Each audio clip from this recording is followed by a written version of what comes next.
கடலூர் மஞ்சக்குப்பம் மைதானத்தில் நடைபெறும் நலத்திட்ட உதவிகள் வழங்கும் விழாவில் முதலமைச்சர் மு.க.ஸ்டாலின் உரையாற்றி வருகிறார். நேரலை காட்சிகள்.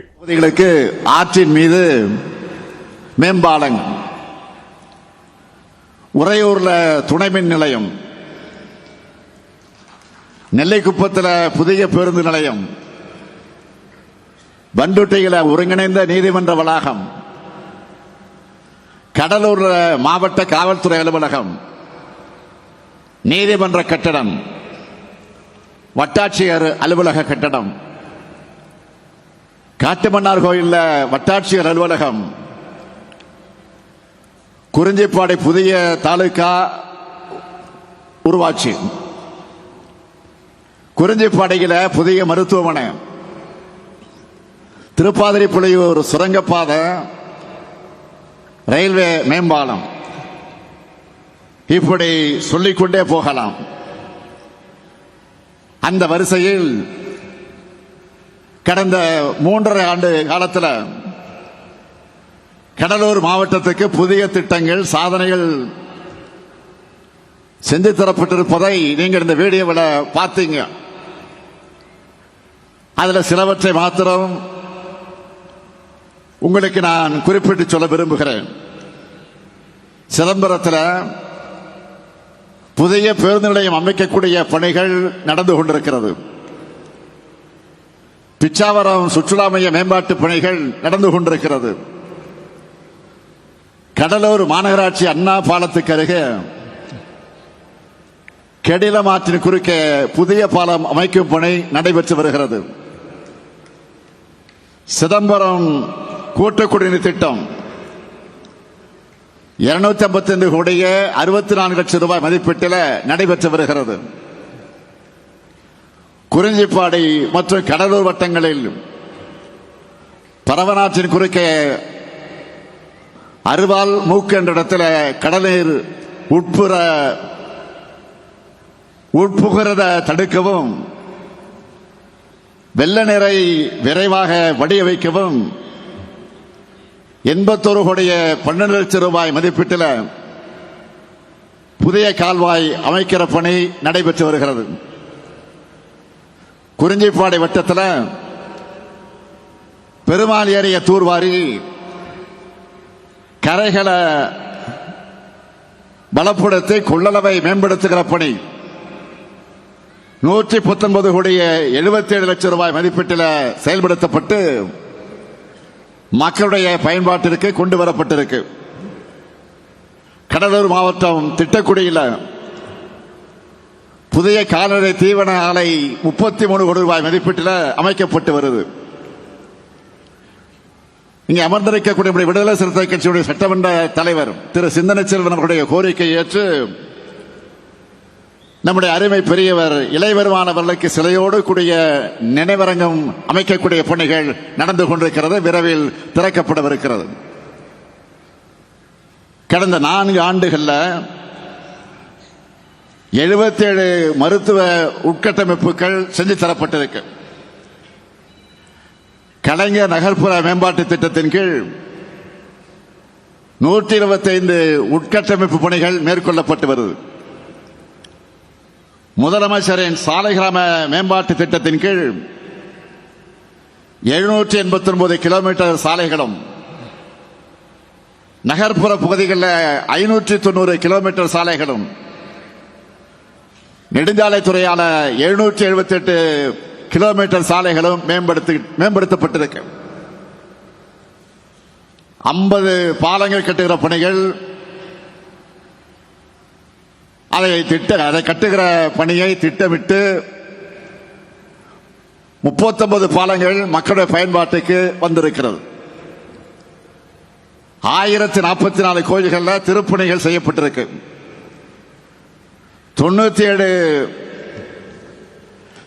திருக்கோயில்களுக்கு குடமுழுக்கு நடத்தி இருக்கிறோம். இப்படி இன்னும் நிறைய இருக்கு. இந்த பணிகளுடைய தொடர்ச்சியா இந்த விழாவின் மூலமாக 10 அறிவிப்புகளை நான் இங்கே அறிவிக்க விரும்புகிறேன். முதல் அறிவிப்பு, திட்டக்குடி மற்றும் விருத்தாசலம் பகுதிகளில் இருக்கிற வேளாண் பெருமக்கள் பயன்பெறக்கூடிய வகையில் வெலிங்டன் எதிரில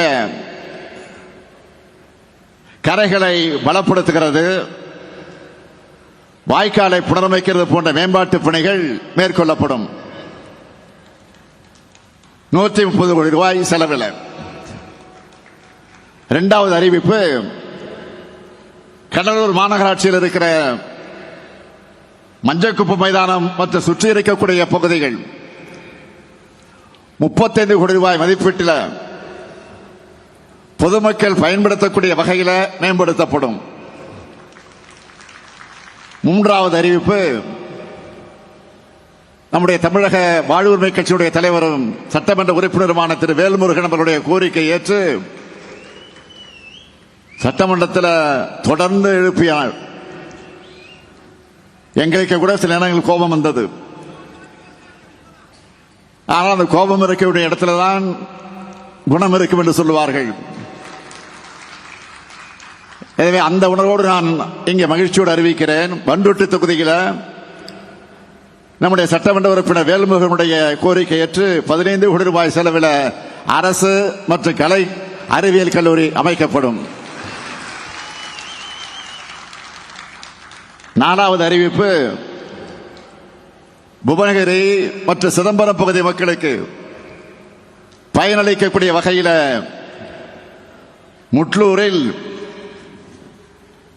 முட்லூரில் இருந்து சேத்தியாத்தோப்பு வரை இருக்கிற 2 வழிச்சாலை 4 வழிச்சாலையாக 50 கோடி ரூபாய் மதிப்பீட்டில் மேம்படுத்தப்படும்.